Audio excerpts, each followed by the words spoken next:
je suis Philippe Brugnot, chef d'établissement de la maison d'arrêt de Colmar. Je vais être chargé de la fermeture de cet établissement au profit du CP de Lutterbach. Ça se fera en concomitance avec la maison d'arrêt de Mulhouse.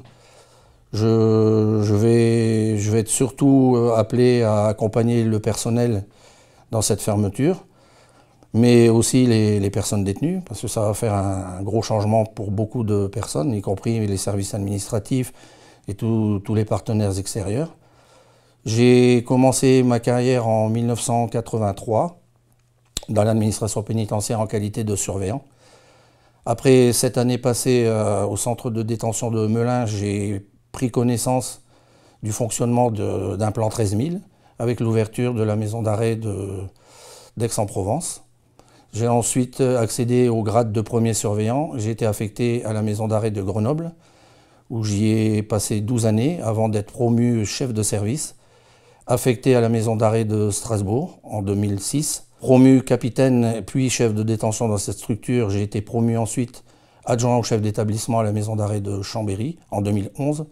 Et j'ai donc pris mes fonctions en qualité de chef d'établissement ici à la maison d'arrêt de Colmar en juin 2014. La structure de la maison d'arrêt de Colmar est quand même une structure atypique dans plusieurs domaines. Alors le premier domaine, c'est son ancienneté, puisqu'on est dans un ancien couvent des Augustins, d'où le nom de la rue d'ailleurs, dont les murs datent de 1316 quand même. L'établissement pénitentiaire a été reconnu en 1919. La structure dispose de 65 cellules, dont 10 dortoirs. On est une des rares structures en France à encore disposer de dortoirs, qui vont de 4 à 8 places. Malgré la surpopulation pénale, on est dans une structure à taille humaine. Je veux dire, tout le monde est plus accessible. Tous les services sont plus accessibles et tous les problèmes se résorbent et se résolvent le plus rapidement possible. Il n'y a pas de délai d'attente en fait. Dans les grosses structures, il faut patienter pour telle ou telle chose. Dans une petite structure comme Colmar, alors c'est une structure qui est très prenante, qui est chronophage, qui est fatigante pour un chef de structure, parce que vous êtes responsable de tout et de toutes les personnes, parce qu'il n'y a pas que les personnes détenues, ni les surveillants, ni vos personnels administratifs et techniques, il y a tout ce qui est intervenant extérieur, et Dieu sait qu'il y en a beaucoup, et de plus en plus. Heureusement qu'on a des associations extérieures qui viennent occuper la population pénale, en complément de notre travail pénal aussi, parce que c'est le point fort de l'établissement. L'établissement, c'est un 120 places. On a actuellement, ce matin, on avait 154 personnes détenues. Sur les 154 personnes détenues, il y en a environ 60 qui travaillent, alors répartis entre le travail pénal et le service général. Ce qui est quand même pas négligeable. En plus de ces gens qui sont employés en continu, nous avons aussi des formations sur les métiers de la propreté, qui sont des formations qualifiantes et qui propulsent les lauréats de cette formation dans des postes d'auxiliaires après au sein de la maison d'arrêt, vu qu'ils ont les capacités pour nettoyer. On a dû évacuer un bâtiment complet parce qu'on avait été infesté par des punaises de lit. Le nettoyage de ce bâtiment a été fait par cette équipe de nettoyage et qui nous a fait un travail formidable.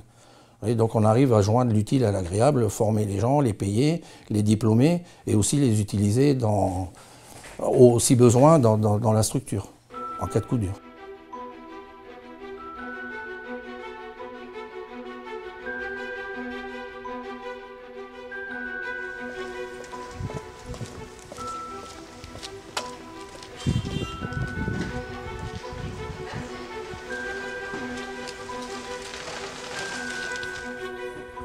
Là, c'est le point d'entrée. Là, c'est là où tout commence pour les détenus. Donc, on a la greffière qui s'occupe en fait de gérer l'écrou, l'accueil du détenu pour lui expliquer comment ça marche. Donc, avant la fouille, bien sûr, on récupère toutes ses affaires, tout ce qu'il a comme argent, que ce soit les bijoux et tout ça, qu'on met dans les caisses ici. Ça s'ouvre, on glisse dedans et on met. L'écrou, c'est un numéro qu'on leur donne. Donc ensuite, il doit prendre sa photo, on doit prendre ses empreintes, l'état civil et après le dossier pénal. Voilà. Une fois que tout ça est fait, on amène l'arrivant pour qu'il se fasse fouiller.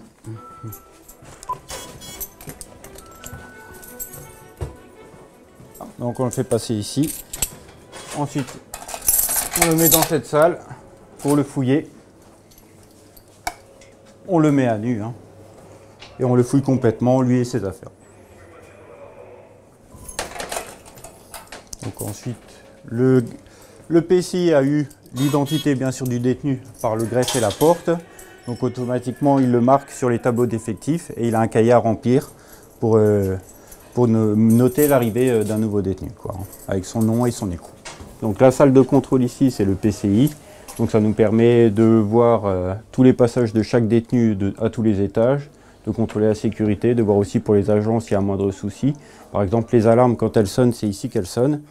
Ça s'affiche l'étage où il y a un problème et le PCI transmet l'information à toutes les équipes, quoi. Donc ensuite, l'arrivant, il va aller au niveau du quartier arrivant. Bien sûr, la plupart du temps, on essaie de le mettre seul en cellule, quand c'est possible. Bien sûr, après, s'il y a un risque suicidaire, on les met à deux, hein, pour éviter tout risque. Et donc, ensuite, il sera vu en entretien tout de suite avec un gradé. Et si le directeur est présent, si ce n'est pas la nuit, c'est en journée, il sera vu aussi par le directeur et le chef de détention. Donc bien sûr, il y a un effet de sas, hein, pour chaque grille, hein. Donc une seule grille ouverte, les autres ne peuvent pas être ouvertes, hein. Oui, quand oui. Il y a toujours quelqu'un, le surveillant quartier arrivant, s'il est présent ou si c'est le service de nuit, a toujours récupéré un pactage arrivant. Donc il contient les couvertures, de quoi se laver, les couverts. Donc voilà de quoi se compose un pactage. Donc le plus important, il y a la couverture, les draps, torchons, un nécessaire de toilette, tout ce qui est couvert, et un nécessaire aussi de nettoyage. On leur fournit aussi les claquettes et aussi un livre avec je suis en détention pour expliquer leurs droits et leurs devoirs aussi en détention. Bien sûr, il a toujours un matelas à récupérer aussi, parce que chaque détenu a son propre matelas, hein. Donc il a son nom et son numéro d'écrou qui sera avec lui, qui le suivra si jamais il change de cellule ou quoi que ce soit, quoi. Donc voilà, donc on va aller au quartier arrivant. Donc du coup, c'est là où les personnes détenues, elles viennent quand elles sont écrouées. Donc du coup, elles arrivent, elles restent ici pendant 7 à 14 jours en fonction du Covid. Bonjour quartier arrivant, on va faire une visite. Donc ici c'est le bureau du surveillant quartier arrivant. Je les fais voir par le gradé, je les fais voir par l'infirmerie et je les fais venir au vestiaire pour leur donner des affaires de rechange, pour leur donner le pactage arrivant. Ensuite, après, je les reçois en entretien, donc je vois avec eux, j'évalue leur santé physique et mentale, voir si tout va bien, s'ils n'ont pas de choc carcéral. Essayer de prévenir un maximum les risques suicidaires. Je leur fais signer du coup des feuilles si par exemple, c'est juste à titre informatif, s'ils veulent par exemple, s'ils ont des problèmes en détention, s'ils ont des idées noires ou quoi que ce soit, qu'il y a plusieurs organismes qui sont là pour eux. Après c'est moi qui m'occupe aussi de leur remettre la carte téléphone à 1 € s'ils sont condamnés. Je leur fais justement signer l'engagement de respect, donc c'est tout ce qui est le règlement intérieur, respecter le personnel pénitentiaire, respecter la tranquillité des autres, respecter le matériel, respecter tout ça. Le micro-ondes, en fait, c'est quand ils arrivent surtout en service de nuit, parce que les cuisines sont fermées. Donc on a les repas ici à leur faire réchauffer, hein. Donc on a des repas comme ça, ils sont sûrs d'avoir à manger les nuits où ils arrivent.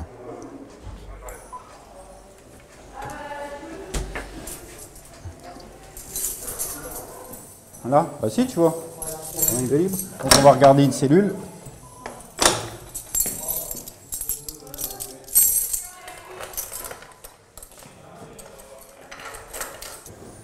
Donc voilà une cellule du quartier arrivant, composée d'un frigo, une table, le lit, un évier et une douche.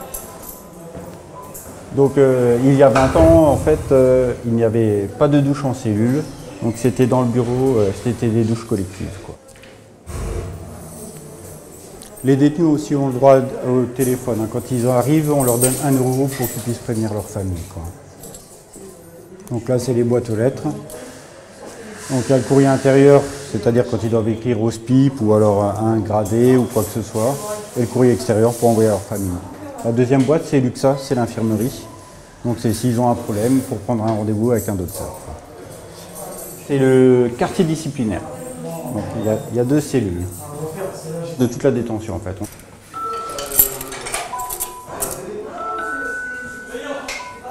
2 minutes. Donc là, on va aller voir une cellule du quartier cellulaire.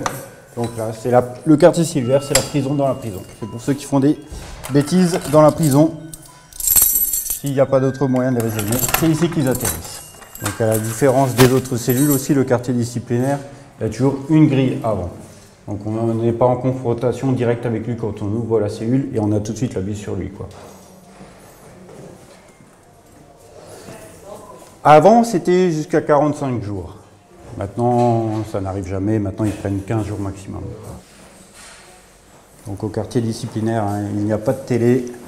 Ils ont juste le droit à la radio qui est au-dessus. Donc on leur allume quand ils le demandent. Avec le système de radio, en fait, on leur allume une fois et ensuite on peut éteindre ici, pas la peine de rentrer en cellule pour leur couper la radio, quoi. Une fois qu'on leur a fait une cellule, qu'ils sont bien installés, qu'ils ont été vus en entretien par le surveillant quartier arrivant, ils sont obligatoirement vus à l'infirmerie. Ils ont un entretien avec une infirmière.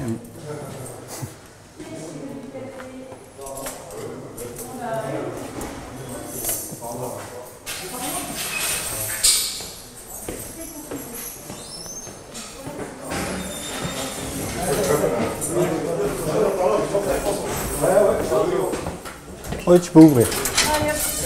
Merci.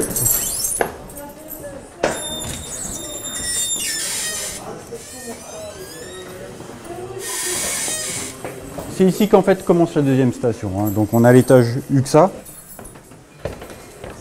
Là, on est dans l'infirmerie qui se trouve au milieu de la détention, ici à Colmar. On a une toute petite salle, on a tout dedans, on a notre salle de radio, on a notre pharmacie, voilà, notre salle de soins. On est 3 infirmiers à travailler ici actuellement. Donc c'est ici qu'on fait les soins, qu'on reçoit les arrivants, qu'on fait les entretiens infirmiers. Alors consultation déjà médecine générale, on a 4 demi-journées par semaine avec la présence d'un médecin. Donc soit un urgentiste, soit un médecin généraliste qui vient. On a un dentiste qui vient une fois toutes les semaines. Après, on a un ophtalmo tous les mois, une dermato tous les 2 mois, un ORL tous les 2 mois. On a maintenant un ostéopathe qui va venir jusqu'à la fin de cette maison d'arrêt. On a un kiné aussi toutes les semaines. Ici, c'est la vitre plombée, puisque c'est là qu'on a la console de radio et que, comme pour ne pas se faire irradier, on doit tous se cacher derrière la vitre plombée quand on fait les radios. Tous les arrivants sont vus dans les 24 heures par les infirmiers. On fait une évaluation, alors voilà, des problèmes de santé en général, de l'état psychologique dans lequel ils arrivent, parce que c'est quand même l'arrivée en détention, c'est pas rien. Alors on a des habitués, comme on dit, et puis on a des gens qui n'ont pas forcément le profil à venir souvent en maison d'arrêt. Donc c'est très important, c'est le risque suicidaire. Et on a aussi surtout ce qui peut être dangereux à l'arrivée en détention, c'est le risque de manque. Alors que ce soit le manque de stupes, parce qu'on a des gens qui ont des grosses consommations de stupéfiants à l'extérieur, et surtout on a le manque d'alcool. Parce que ça, c'est des choses qui nous sont déjà arrivées, c'est les déliriums très minces, classiques, 48 heures de garde à vue, ils arrivent ici, et puis ils voient des petites bêtes qui courent sur les murs, c'est inquiétant.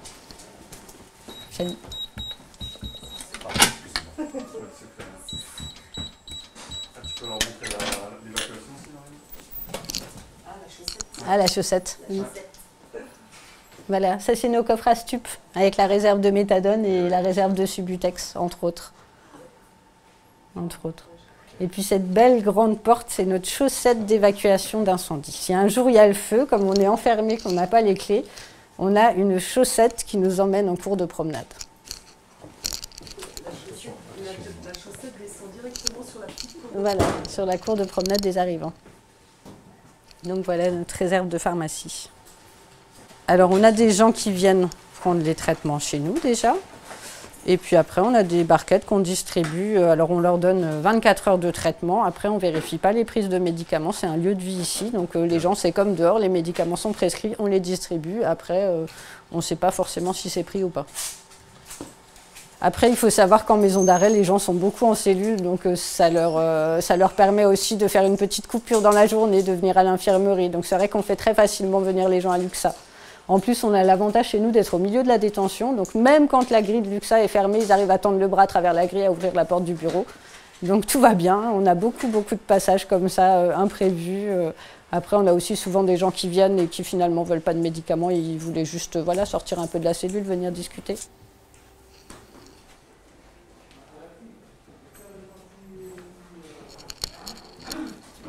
Voilà, alors ça c'est nos placards qui sont bien barrés parce qu'ils étaient très souvent forcés pour cacher des choses dedans.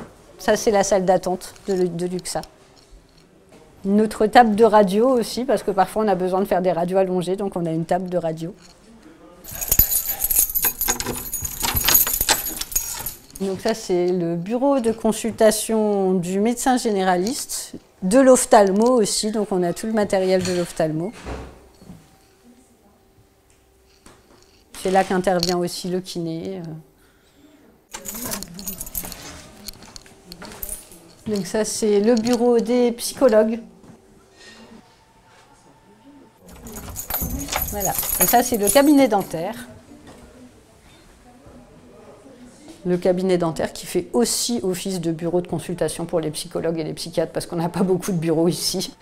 Et bah, c'est une prison qui tombe de partout, mais qui va nous manquer parce que c'était quand même, voilà, c'était un très chouette établissement. On a eu la chance d'avoir vraiment des relations avec les détenus où voilà, c'était agréable, c'était familial, même avec la pénitentiaire. Un petit établissement, ça va nous manquer. Donc là, voilà, donc au niveau de l'infirmerie, et on a accès au travail pénitentiaire. Donc là, c'est une cellule de 4. Donc là, on va accéder au TP. Donc en fait, il y a différentes salles de TP où c'est chaque société qui travaille en fait avec le travail pénitentiaire. Et bien sûr, il y a un chef contremaître qui est détenu et qui lui s'occupe de toutes les sociétés et de toutes les payes. Alors ici, ils travaillent sur Cotillon d'Alsace, donc ils font des décorations pour la fête. Ils travaillent avec Cartonnage de Colmar. Alors là, c'est des pièces en carton pour principalement des pièces auto, pour faire du rangement de pièces auto. Et ensuite Schneider Embalia où on travaille avec de l'emballage alimentaire. Donc les produits arrivent en vrac et on doit les positionner, les placer ou alors les confectionner et les remettre après, les conditionner dans des cartons pour que ça reparte chez les concessionnaires qui font de la vente après dans d'autres prestataires. C'est un endroit où on embauche les détenus qui demandent à travailler. Donc on peut en avoir normalement 30. Actuellement, avec le Covid, on n'en a que 20. Donc, ils font des demandes et ensuite, selon leur profil, selon leur comportement dans la détention, ils passent en commission et on les classe au fur et à mesure. Donc, il y a un ordre de classement, bien sûr, par rapport à leurs demandes. Et ensuite, ils sont intégrés ici.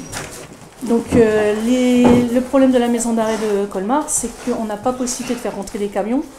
Donc tout est acheminé de la rue au préau, par tire-pale. Et ensuite, les détenus qui sont classés aux ateliers, ils descendent, viennent chercher les cartons, les remontent dans les ateliers, fabriquent et on fait le chemin inverse pour repréparer les palettes et repartir recharger dans la rue les camions.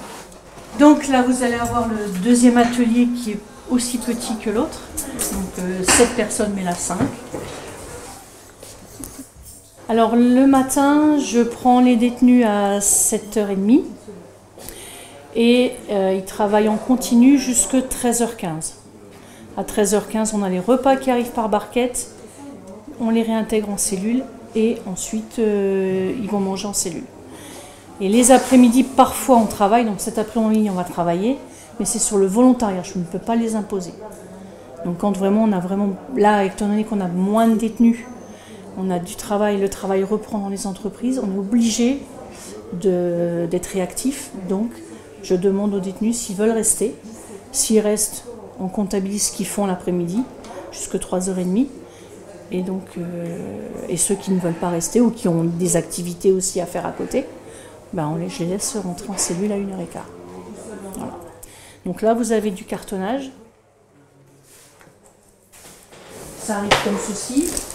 Ils doivent les plier et en mettre une certaine quantité dans les cartons. Normalement, c'est 280, donc c'est volumineux, c'est lourd.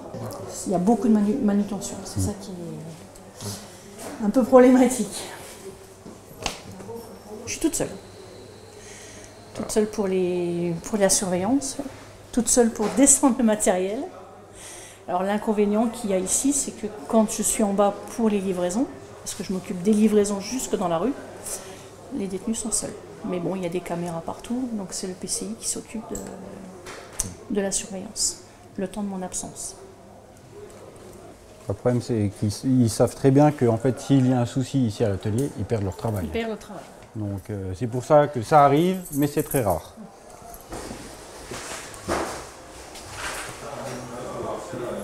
Donc là, vous avez l'accès au quartier cellulaire, de ce côté-là. Donc normalement, je récupère les détenus de ce côté-là, pour le quartier, et je récupère à la deuxième station de ce côté-là. Donc là, ça, c'est l'ancien système. Hein. En fait, c'est un petit pistolet. En fait, lorsqu'on fait les rondes, à chaque passage, on doit pointer. Donc avec le pistolet, on pointait. Maintenant, on a des petites qui sont beaucoup plus simples. Hein. On a juste à passer devant et ça pointe automatiquement, quoi. Avant, c'est vrai que c'était un gros truc, sorte de pistolet, quoi. Et c'était pas très pratique.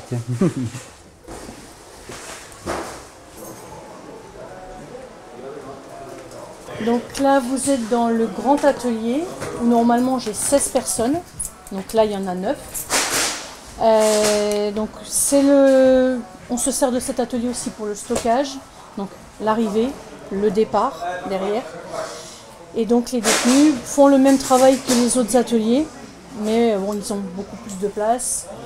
Et on se sert aussi de cet atelier-là quand on doit faire des chaînes de montage, surtout pour les coffrets ou les sachets de fête, où il y a plusieurs produits à mettre dedans. Donc on fait des chaînes sur 5-6 personnes pour que ça soit plus rapide, pour avoir une productivité quand même assez importante. Donc là, ici, c'est vrai que c'était une ancienne chapelle. Hein. Donc en fait, il y avait tout ce qu'il fallait. Donc, il y avait des tableaux, il y avait des statues, avant qu'ils le convertissent en atelier, quoi. Donc c'est à l'ancienne époque. Donc voilà. Et en plus, à cette ancienne chapelle, en fait, il y a un accès qui peut le donner presque sur l'extérieur, qui donne au niveau du sas véhicule, mais qui maintenant a été condamné, heureusement. Donc là, c'est un formateur sur la formation pro qui intervient et qui fait des petits groupes pour apprendre. Alors, ils apprennent le métier de la propreté pour pouvoir avoir un diplôme et ensuite pouvoir à l'extérieur prétendre à un emploi ou alors se qualifier encore plus. Donc cette formation, on a une formation, c'est le nettoyage en général sur des zones de bureaux ou alors entreprise, et on fait un plus avec les machines monobrosse et autolaveuse qui n'ont pas dans leur premier module. Et on a 3 intervenants, 3 formateurs différents qui viennent. Là c'est pareil, c'est la même technique que de l'autre côté, sans produit. Là-bas c'était avec de l'eau et du produit, donc on aspire derrière. Là on fait sans produit, c'est juste un lustrage. Et en même temps, il y en a 2 qui travaillent au niveau des sanitaires, donc parce que ça fait partie de la formation, nettoyer tout ce qui est WC, lavabo et tout ce qui est zone de contact, donc tout ce que l'on touche. Et voilà. Alors là, c'est une formation qui est diplômante, qui fonctionne sur 6 semaines. Donc c'est pris par la région, c'est la région qui finance.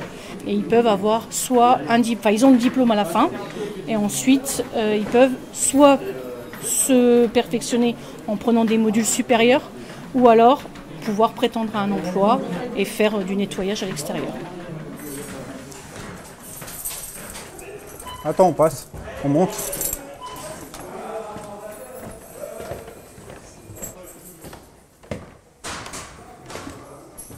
Donc là, on va accéder à la deuxième station.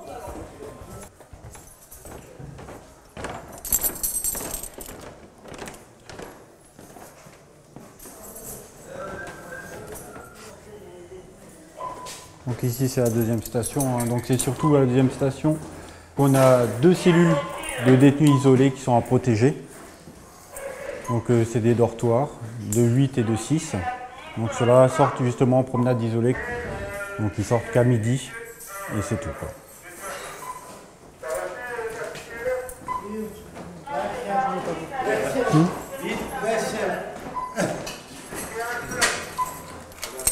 Donc bien sûr aussi les détenus ici, ils ont accès au téléphone. Donc ils sont très demandeurs, surtout à cet étage-là. Et bien sûr, on n'a pas de cahier ni d'horaire, donc s'ils le demandent et que les cabines sont libres, on est obligé de leur donner. Et ici, c'est des cellules normales, quoi. Juste celles du fond où ils sont à 4. Mais sinon, c'est des cellules comme toutes les autres. Donc ici, là, on va avoir accès au dortoir. Donc la première cellule, c'est une cellule normale, mais ensuite, c'est que des dortoirs. Donc sur la gauche, on a les détenus, c'est les cuistots. Donc on a 2 dortoirs pour les cuistots. Et celle qui est encore tout à gauche, c'est la cellule pour les cantiniers. Donc c'est ceux qui distribuent les cantines. Donc là, normalement, ils sont tous au travail. Les cuisiniers partent tôt le matin à 7h30. Et les cantiniers, eux, par contre, ils partent à partir de 8h30 travailler. Donc, et les cuisiniers, eux, restent jusqu'à midi et demi, jusqu'au temps du repas, en cuisine, le temps de tout nettoyer. Après, ils retournent en cellule. Ils ont le droit à une promenade l'après-midi s'ils veulent sortir. La plupart du temps, ils ne sortent pas, ça ne les intéresse pas trop. Et à 4h, ils redescendent pour aller travailler, pour le repas du soir. Et 7 jours sur 7. Alors bien sûr, ils se relayent, mais c'est vrai qu'ils n'ont pas beaucoup de jours de repos. Comme les oxys, ceux qui font le ménage aux étages, eux aussi, ils travaillent tous les jours par contre. Ils n'ont pas de jours de repos. Ils ont beaucoup plus de liberté par rapport aux autres détenus, quoi, hein. Donc c'est vrai qu'eux, ils se baladent, mais la plupart comprennent, ce sont des gens sérieux qui n'abusent pas du système, quoi. Le ménage, ça dépend, c'est quand ils ont le temps. Bon, le matin, on commence tout de suite à 7h30, ils doivent ramasser les poubelles dans chaque cellule. Ensuite, ils doivent faire sortir toutes les poubelles. Là, après, ils peuvent attaquer leur ménage. Jusqu'à 11h15, une fois que le repas arrive. Là, par contre, ils installent tout pour faire la distribution du repas. Et une fois que tout est distribué, là, ils peuvent encore de nouveau nettoyer. Donc là, c'est une salle d'activité et l'aumônerie. Et ici, c'est la chapelle, où les différents aumôniers viennent avec eux. Donc là, on utilise souvent cette salle lorsqu'il y a des intervenants extérieurs qui viennent faire, par exemple, des ateliers peinture, des ateliers dessin, des ateliers chant, des ateliers mime. Enfin, on a eu un peu de tout comme atelier, et donc ils viennent ici, ils se réunissent ici. Donc là, on va continuer.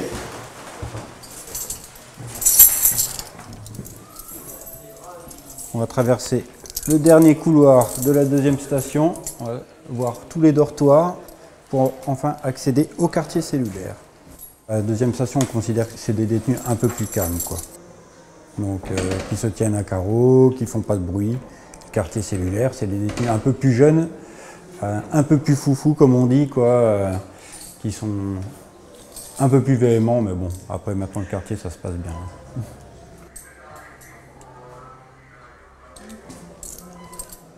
Deuxième station, ils sont environ 70. Et au niveau du quartier cellulaire, je pense qu'il doit y en avoir 60 en ce moment. 61 ? Merci. Donc là, comme vous voyez, il y a différents dortoirs. Là, c'est un dortoir de 6. Là, à la base, c'était un dortoir de 8, mais on est monté jusqu'à plus de 10 ici, dans ce dortoir, avec les matelas au sol. Donc, c'était dans les mauvaises périodes. Maintenant, ça va mieux. C'est quand on était en sureffectif. Maintenant, c'est un peu descendu, donc il n'y a plus de matelas au sol. Donc, c'est pas si grand que ça, hein, pour autant de personnes à l'intérieur. Donc il y en a un qui s'est fait un camping. Hein. Lui, il n'aime pas dormir dans un lit, donc il dort sur le côté. Quoi. Parce qu'il n'aime pas quand il y a les gens autour de lui.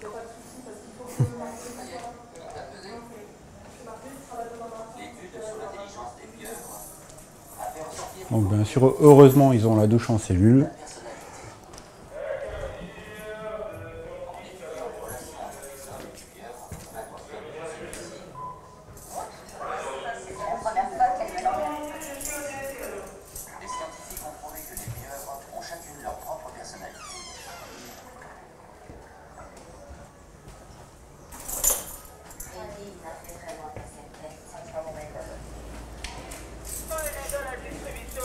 Le Alors, donc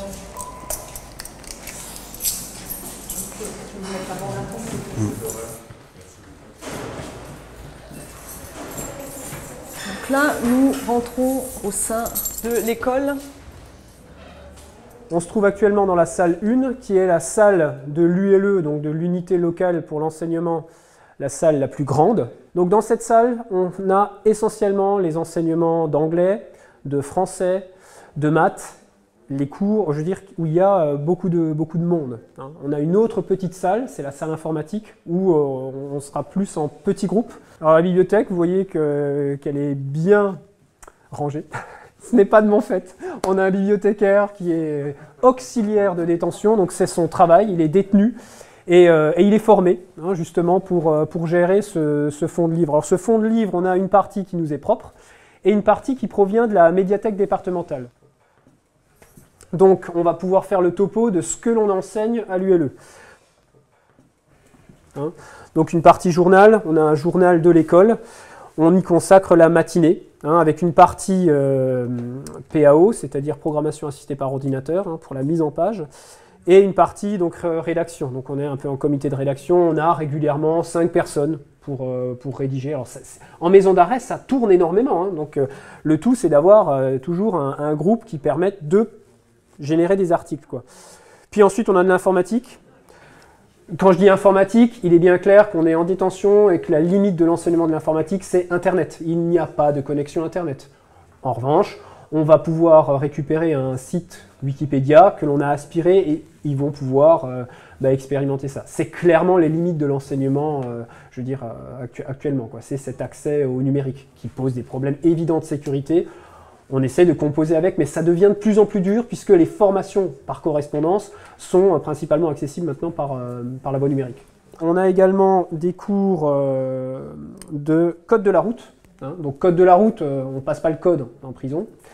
Par contre, on va se servir, du moins mon collègue se sert du code de la route pour aborder les principes de mathématiques, de physique, de français, parce que comprendre les questions du code, parfois, c'est un peu tordu. Voilà. On a également de la culture générale le jeudi. Où là, mon collègue, il s'attelle à des sujets comme la radicalisation, ces choses-là. Donc ça peut être des sujets un peu compliqués. D'ailleurs, on a un travail là avec le SPIP sur les fake news, c'est-à-dire on va balayer les moyens de diffusion de l'information, l'éducation aux médias. Voilà. Et donc, en partenariat, les cours de culture générale et les cours de français, on va s'y mettre. Donc on a souvent des petits projets comme ça qui sont liés à nos enseignements généraux. On essaye de tisser du lien. Alors, on tisse du lien dans les contenus et on essaye d'en tisser, je veux dire, dans les groupes. Sachant que les groupes, je vous le rappelle, en maison d'arrêt, ils sont très fluctuants. C'est-à-dire, je veux dire, d'un mois à l'autre, on n'a pas du tout le même effectif. Les personnes en maison d'arrêt entrent, sont prévenues et peuvent être transférées, libérées, voire, ce qui nous impacte plus, c'est qu'ils sont classés aux ateliers. Et du coup, ils n'ont plus la même disponibilité, ce qui chamboule à chaque fois nos cours. Je suis instituteur de formation. Je suis arrivé ici en tant que responsable local de l'enseignement en 1989. C'était un peu le début. Mon prédécesseur avait travaillé 14 ans ici, avec un système très scolaire, vraiment copié de l'enseignement primaire. Et donc moi je suis arrivé, c'était au début de ce qu'on va appeler par la suite le lycée pénitentiaire. Donc c'est l'intervention de profs de tout niveau. Donc on s'adressait à tout niveau de formation au niveau de l'école. Donc quand je suis arrivé, il y avait une salle de classe. Ici c'était une grande salle où il y avait table de ping-pong, tapis de gymnastique. Et donc le projet a été de transformer ce lieu en service scolaire avec cette bibliothèque. C'est vrai qu'au départ, j'étais tout seul. Éducation nationale dans une prison. Je suis resté 27 ans. Et c'était ça un peu mon principe, c'est que les choses ne s'arrêtent pas ici. Pour les jeunes qui étaient en terminale ou au lycée à l'extérieur, qui se retrouvaient incarcérés, c'est qu'ils ne perdent pas tout à fait leur temps ici. Je disais toujours, si vous rentrez avec un niveau A et que vous ressortez avec un niveau A, vous avez perdu du temps. Après, ça peut être quelqu'un qui va se lancer dans la peinture. Ce n'est pas nécessairement passer des examens ou venir en cours de maths, mais avancé.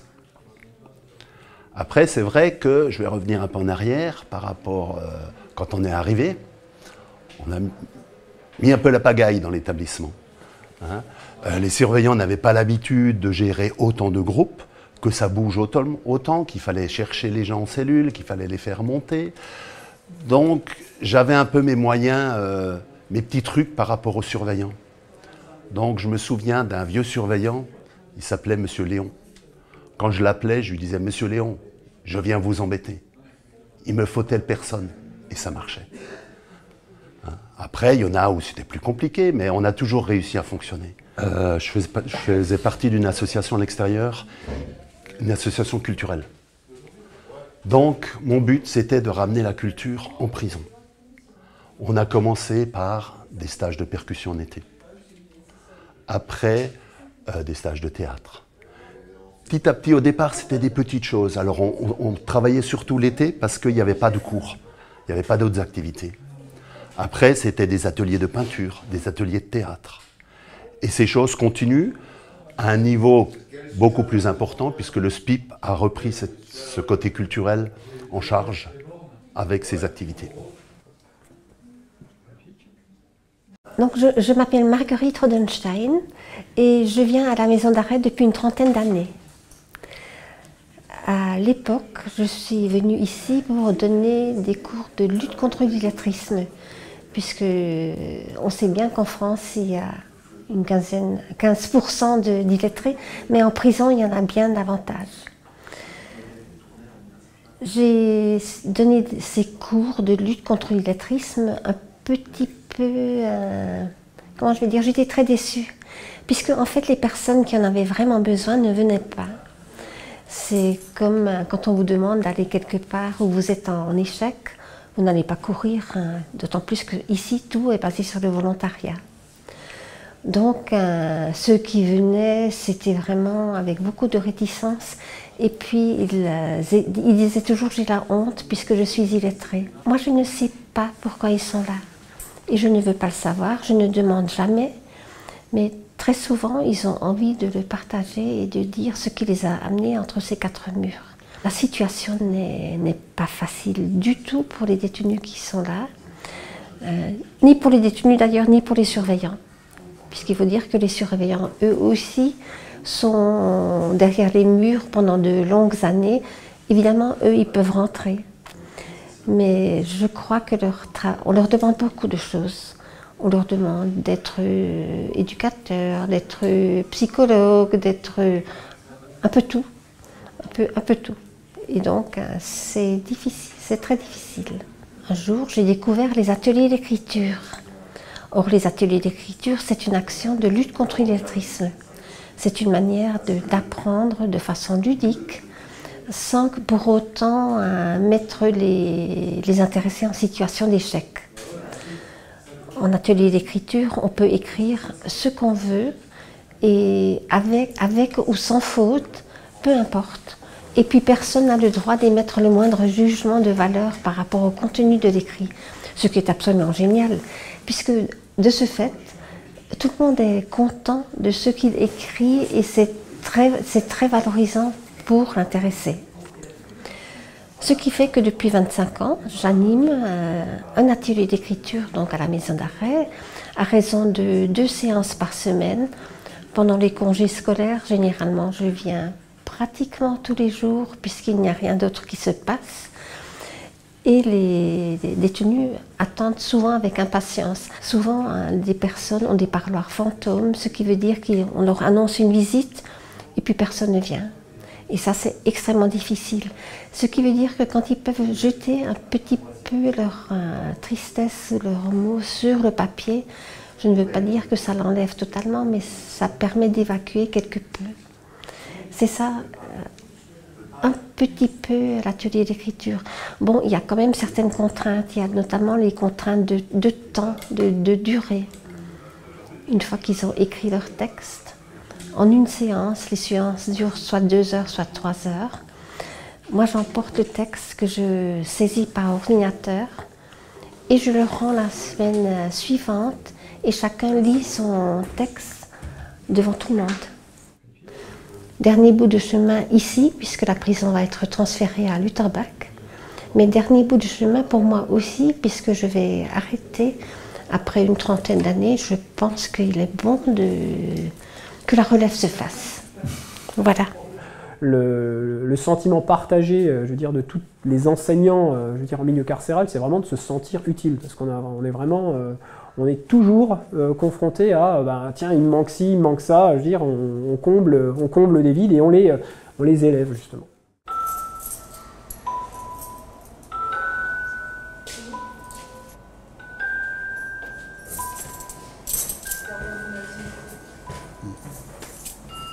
Quartier, on est au deuxième. Hein.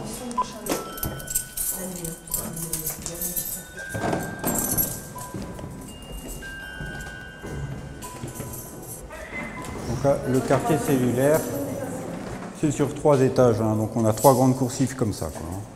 Là, c'est le deuxième étage. C'est 8 cellules par étage. Quoi.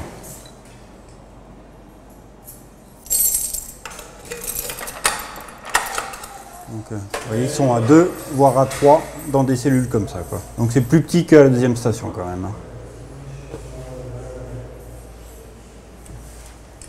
Ici, ils n'ont pas la douche en cellule. Ici, au quartier cellulaire, ce sont que des douches collectives. Et là, c'est les toilettes.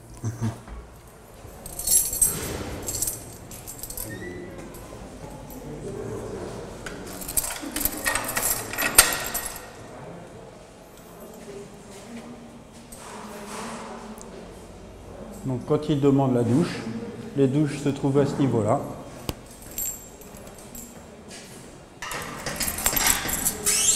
Donc ces douches-là ont été rajoutées il y a 2-3 ans environ. Hein.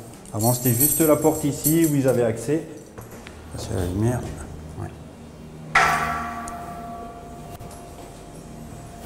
Étant donné qu'on avait de plus en plus de détenus, on a été obligé de rajouter des douches.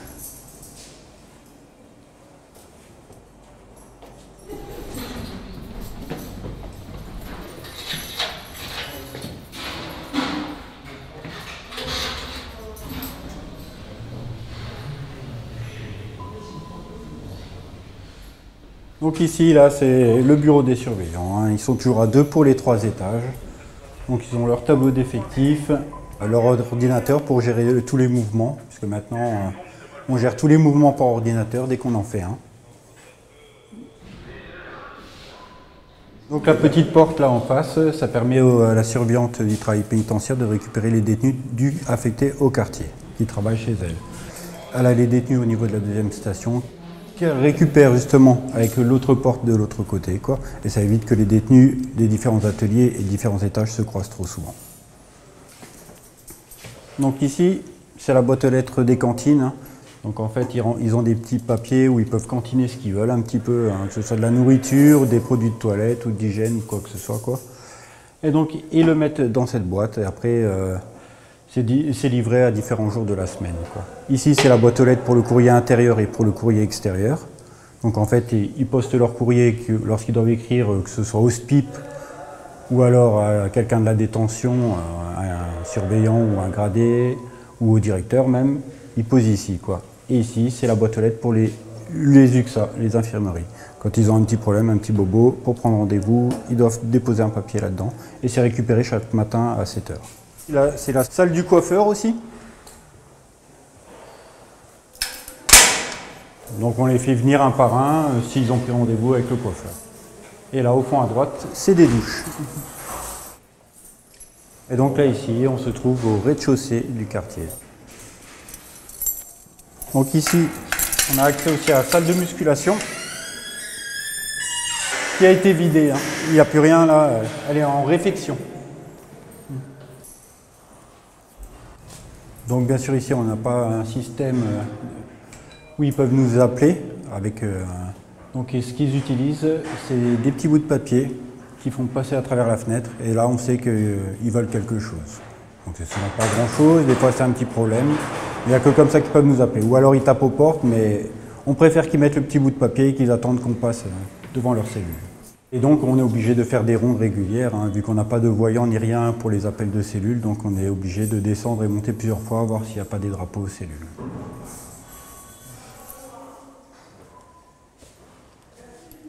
On a les différentes portes pour atteindre la promenade. Donc on en a une pour le quartier et bien sûr de l'autre côté pour la deuxième station.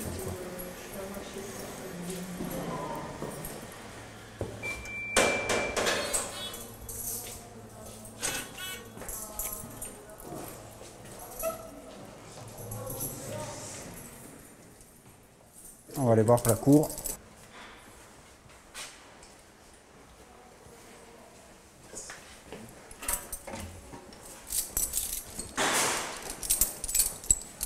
Donc ça c'est l'accès de la cour pour la deuxième station.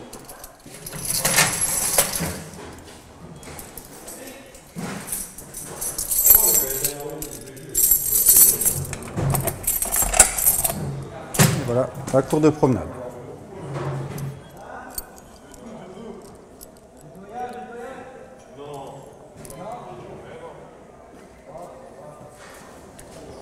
Donc avant, bien sûr, on n'avait pas de filet, donc il a été installé, ce qui les a bien gênés par rapport aux projections. Donc c'est pour ça qu'on voit beaucoup de bouteilles d'eau. Donc en fait, puisqu'ils se sont amusés à faire quelques petits trous dans le filet, à le brûler. Et après, ils sont dans la cour de promenade. Lorsqu'il y a un paquet qui atterrit, ils jettent plusieurs bouteilles, ça fait le poids et les paquetages tombent dans le trou jusqu'au détenu. Toutes les fenêtres des cellules et toutes elles ne donnent que sur la cour de promenade et non pas vers l'extérieur dans la rue, quoi. Donc leur seul but qu'ils ont, c'est cette cour de promenade, quoi.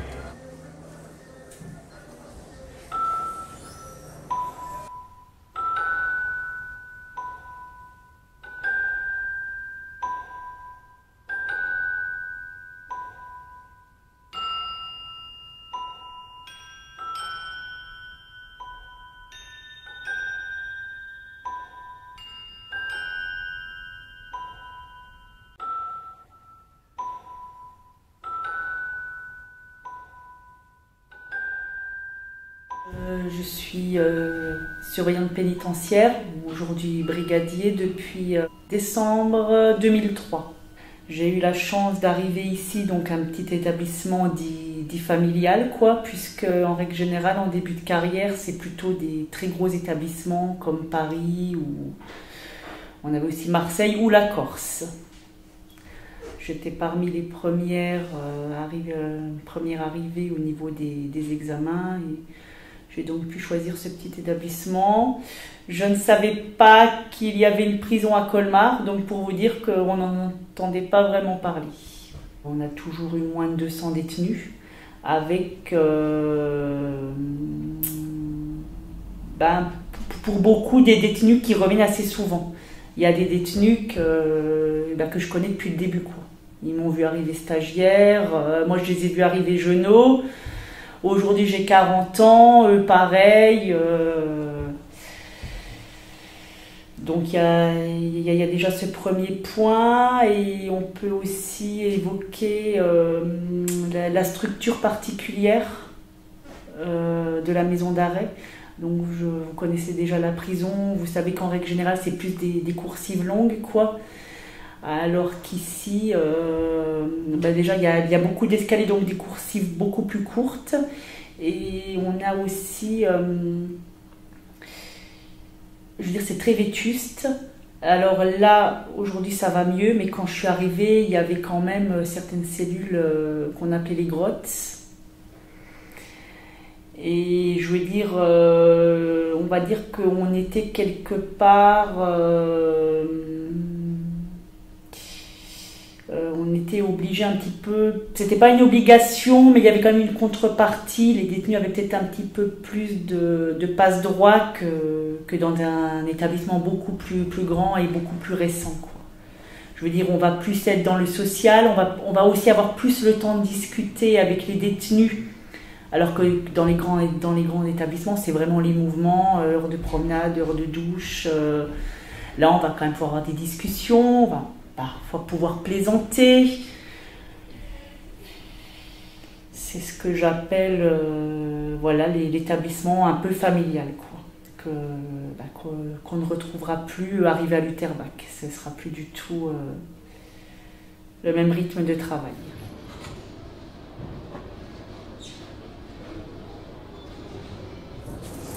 Donc là, au niveau du quartier semi-liberté, vous allez voir, on a 12 cellules en fait en quartier semi-liberté.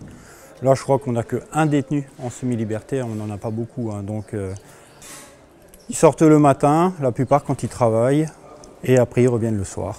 Donc toujours avant l'appel, bien sûr, à 6h45 au plus tard, ils sont de nouveau en cellule. On sonne ici, ça sonne au niveau de la porte, et là ils nous ouvrent. On va pouvoir voir une des cellules du quartier semi.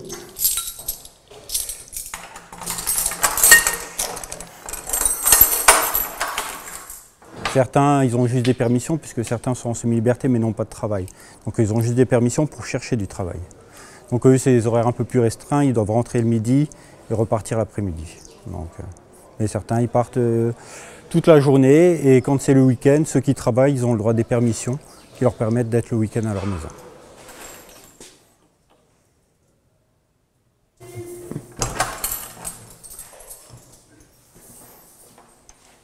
Après, le problème d'ici, c'est qu'on n'a pas de surveillant affecté directement au quartier semi-liberté.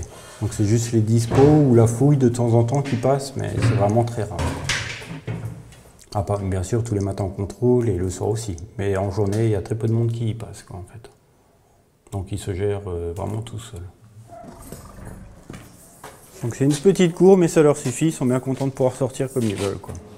Et donc cette promenade, en fait, on la laisse ouverte quand c'est la journée ou le week-end, qu'il y a plusieurs détenus qui sont là, on l'ouvre dès le matin et on la referme le soir. Comme ça, ils peuvent sortir quand ils veulent, quoi.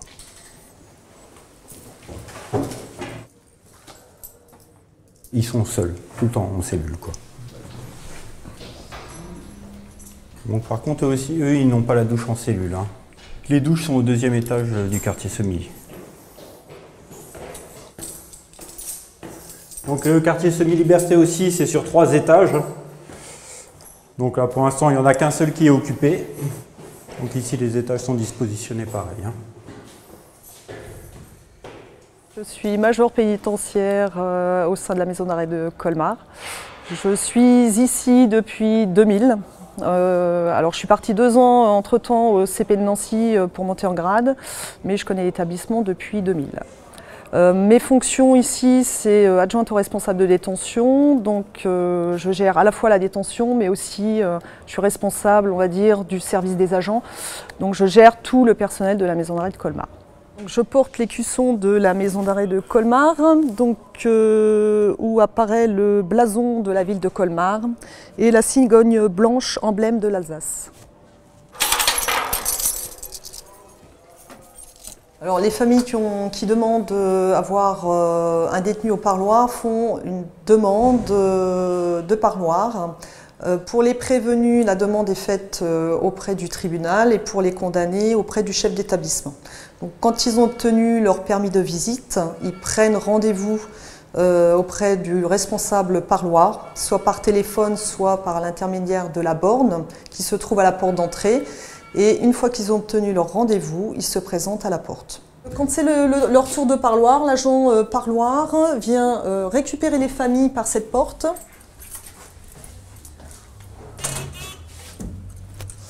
Et faire entrer les familles une par une. Donc si elles ont un sac de linge, elles doivent poser leur sac de linge sur le bagage X. Et ensuite, la personne doit passer sous le portier de détection, sans sonner, bien évidemment, sinon elle ne peut pas rentrer à l'établissement. Donc les détenus qui ont parloir sont pris en charge par l'un des 2 responsables du parloir. Ils sortent de la détention pour se rendre au parloir. Ils doivent passer sous le portique et ensuite ils ont accès au parloir. Une fois que les familles sont en place, donc c'est libre, hein, les familles s'installent où elles veulent. Une fois qu'elles sont en place dans le parloir, on fait rentrer les détenus pour le parloir. La personne détenue a le droit d'avoir 3 personnes à sa table. Alors on voit en fonction des personnes qui se présentent, si par exemple on a 2 adultes, on peut accepter 1 ou 2 enfants supplémentaires, un adulte peut prendre un enfant sur les genoux, donc, mais sinon c'est limité à 3 adultes par exemple à une table avec le détenu. Donc derrière moi vous avez un bureau avec vitre sans teint, donc il y a 2 personnels de surveillance qui travaillent au parloir et donc un personnel surveille les détenus au parloir pendant que le 2e personnel fouille les sacs de linge apportés par les familles. Alors le surveillant, bien évidemment, ne reste pas dans son bureau. Il est amené pendant le temps du parloir à faire des rondes au sein du parloir pour voir si tout se passe bien, voir s'il n'y a pas aussi d'échanges illicites, ça peut arriver. Donc il fait des rondes régulières pendant les 40 minutes. Donc maintenant on va aller en cuisine. Donc ça c'est les panières à pain, c'est le pain qui est livré tous les jours. Et les panières on dit tous les matins aussi. Ils arrivent tous les matins à 7h30, les détenus. Ils repartent à 12h30 environ, quoi. Tout dépend le travail qu'ils ont à faire pour le nettoyage et tout. C'est le chef qui décide de qui vient en cuisine. Ensuite, ils ont un essai de 2 mois. S'ils font l'affaire, ils restent. Automatiquement, ensuite, ils sont mis en cellule, comme je vous ai montré au dortoir à la 2e station, avec les autres cuistots, une fois que c'est accepté. Et voilà. Et s'ils ne font pas l'affaire, ils retournent en détention normale sans travailler. Là, ils sont 7. Et donc là aussi, il y a le tableau, justement, pour savoir les effectifs et les différents repas. Donc là, on a le quartier avec les 65, donc il y a les régimes sans porc, enfin les régimes avec porc, les régimes sans porc, les régimes VG. Et c'est par ici aussi que les détenus, en fait, sortent leurs poubelles le soir et tout, quoi. Donc là, ils ont leur table là-bas. Comme ça, quand ils ont un peu de soleil, ils peuvent sortir. Donc oui, c'est rare, mais oui, il y a bien des bâtiments privés qui sont habités et qui donnent sur la vue sur la cuisine. On va faire un tour aux assises. C'est là où on fait passer les détenus qui passent en procès. Donc ce qui est bien, c'est comme vous voyez, c'est des belles clés à la Fort Boyard, comme dans l'ancien temps.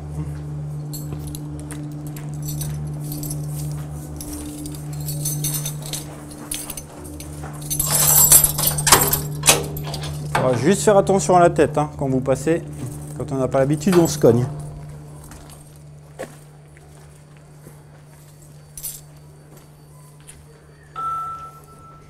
Donc là, c'est les fenêtres du quartier Arrivon.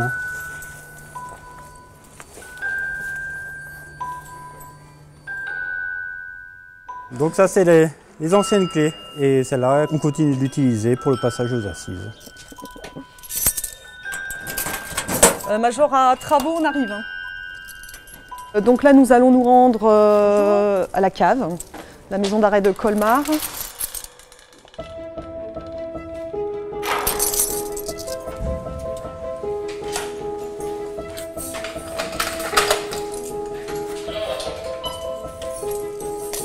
Tu écoutes? Bonjour. Oui, là, c'est un peu dangereux.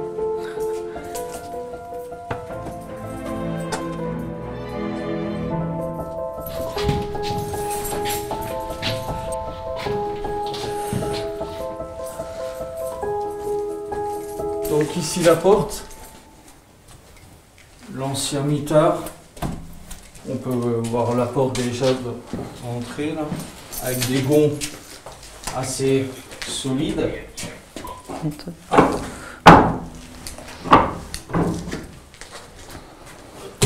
L'épaisseur. Avant il n'y avait absolument rien. Un matelas au sol le soir, une tinette et c'est tout. Rien. Il semblerait qu'ils en aient oublié de temps en temps, quelques jours. Il fallait descendre pour leur donner à manger. Pour certains, ils avaient été oubliés.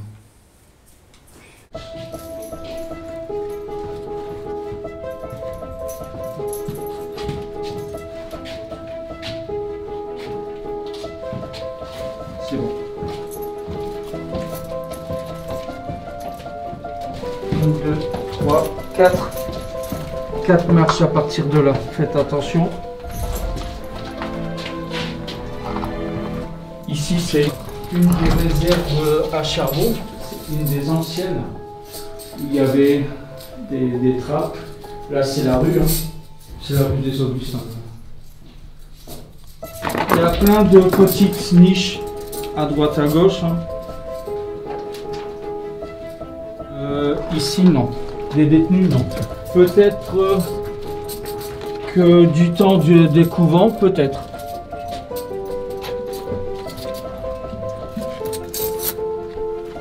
On arrive sur une ancienne, là encore, c'est la rue des Augustins.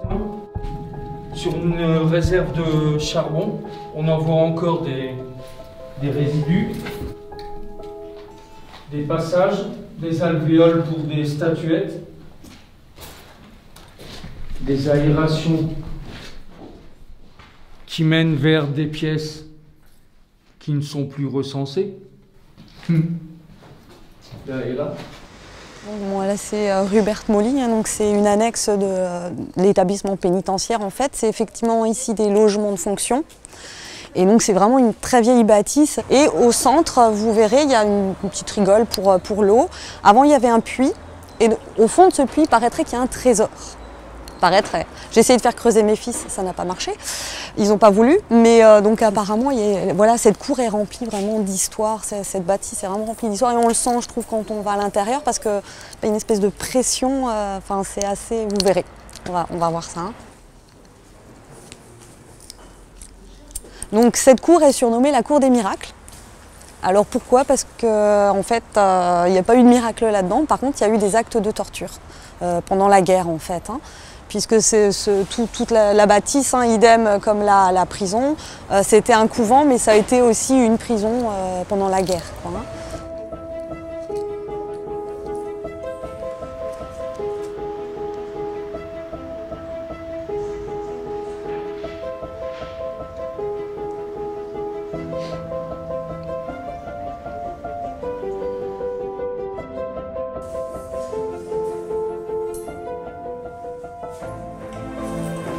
Et donc c'est par le quartier semi qu'on va accéder au comble, les greniers de la maison d'arrêt. Donc le pointage aussi la nuit, hein, on passe toujours ici. Hein.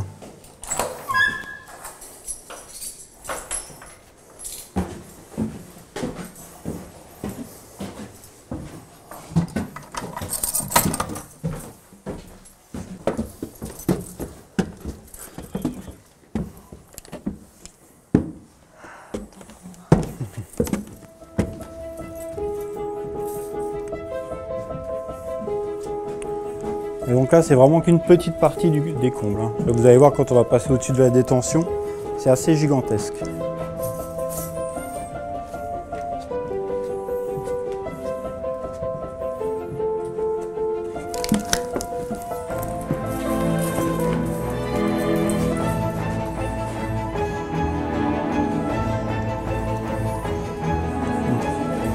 Voilà.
Donc voilà, donc là on est dans les combles. Donc c'est ici qu'ont eu lieu plusieurs évasions à Colmar, hein, que ce soit à deuxième station ou du quartier, puisque les murs étaient tellement friables.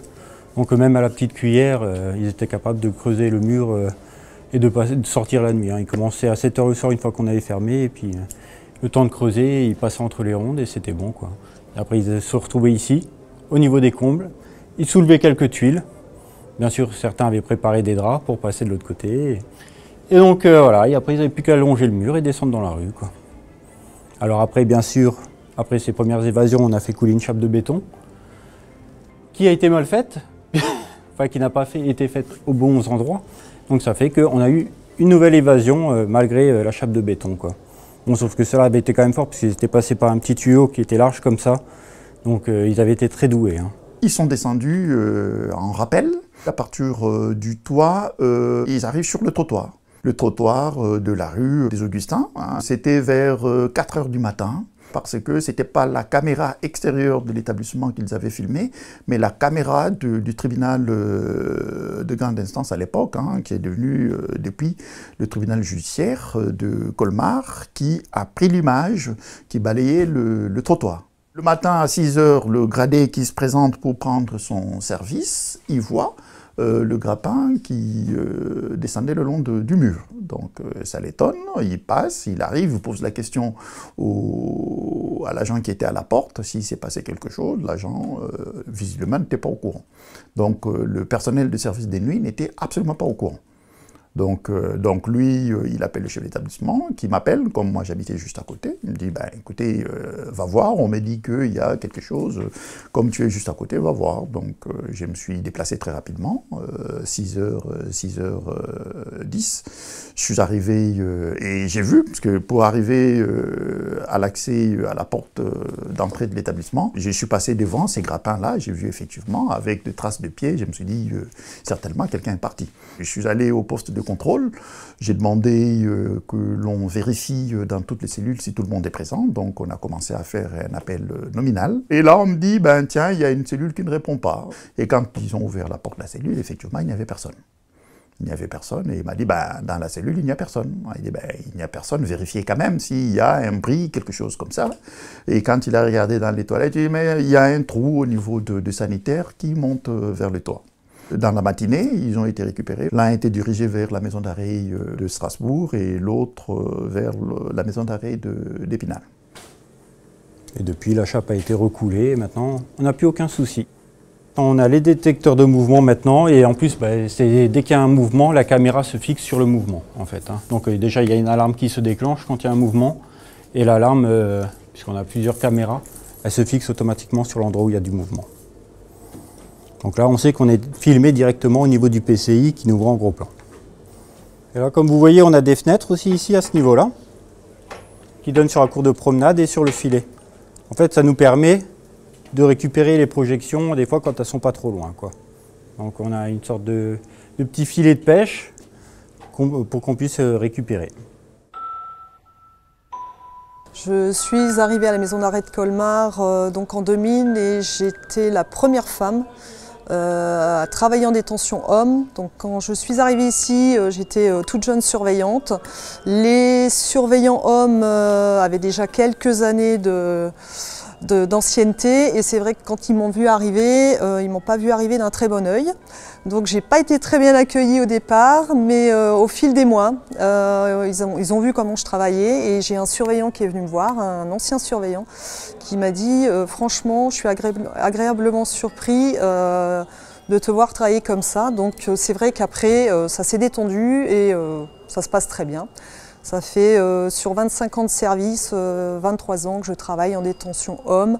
Et puis c'est vrai qu'au fil des années, les femmes ont été de plus en plus intégrées dans les détentions hommes, que ce soit maison d'arrêt, centre de détention ou centrale. Ici, je l'ai moins ressenti, mais quand j'ai fait un stage effectivement à Ormingen où il y avait très peu de femmes. Et les femmes, bon, on était à la limite d'être insultées, quoi. Je me souviens d'une collègue qui travaillait là-bas et elle avait un surnom, quoi, c'était GMC, grosse moche et conne. Alors que c'était pas du tout le cas, quoi. Mais c'est vrai que les collègues masculins avaient tout de suite fait le choix de la mettre à l'écart. Bon, il y a certaines choses que je peux pas dire devant la caméra, mais il y avait des propos si vulgaires. Rentre chez toi et fais ce que tu as à faire chez toi, quoi. On va pas rentrer dans la vulgarité. Et il y a quand même une évolution, je veux dire aujourd'hui, c'est vrai que plus les collègues vont être jeunes, bon après c'est aussi peut-être un peu à l'image de la société, plus ils vont accepter la femme vraiment en tant que père, quoi. En ce qui concerne les détenus, on est quand même, je veux dire, protégé par la réglementation. Donc les détenus, il y a des limites à ne pas franchir, ils les connaissent, sinon il y a des rapports d'incidents, quoi, qui conduisent jusqu'au quartier disciplinaire. C'est vrai que les limites ont été très rarement franchies. Après, en tant que femme, moi personnellement, après je veux dire chacun sa façon de travailler, je ne vais pas plaisanter autant qu'un homme. Moi, je vais quand même mettre la barrière assez rapidement. On peut discuter, on peut rire 5 minutes, mais après, il y a une barrière qui se met en place, quoi. Moi, j'ai toujours eu ce mur. Voilà. Les femmes en détention homme, je trouve que ça permet un petit peu d'apaiser parfois les tensions. Il est vrai que j'ai certains détenus qui m'ont déjà dit voilà, vous êtes une femme, il est hors de question que je vous touche ou quoi que ce soit. Par contre, ça aurait été un homme en face de moi, je pense que voilà, je l'aurais frappé. Mais vous êtes une femme, je respecte, et c'est vrai que pour moi, d'avoir des femmes en détention homme, ça permet vraiment de désamorcer des fois des conflits et d'apaiser un petit peu la détention, ça c'est vrai.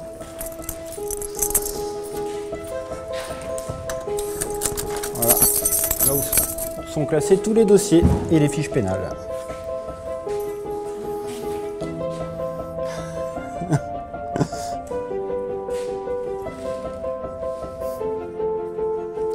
Est-ce qu'on a des vrais anciens? Dedans, à mon avis, les anciens.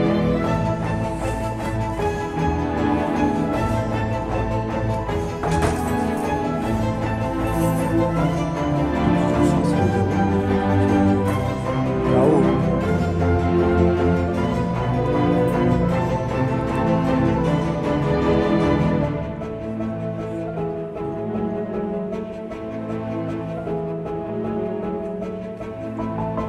Des anciens qui traînent. 1900.